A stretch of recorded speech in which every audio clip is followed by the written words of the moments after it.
बहुत पुराने वक्तों की बात है। एक बर्फानी वादी के छोटे से गांव में बाबा हाशिम नामी एक बूढ़ा लोहार रहता था।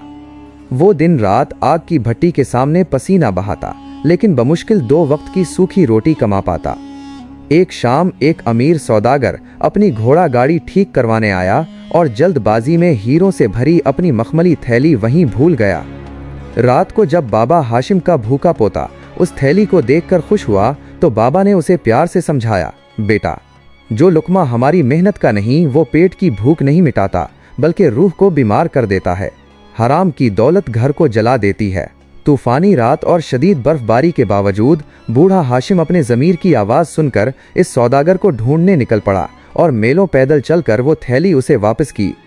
सौदागर एक गरीब की उस दयानतदारी पर इतना हैरान हुआ कि उसने बाबा हाशिम को अपनी सल्तनत का शाही लोहार मुकर्रर कर दिया।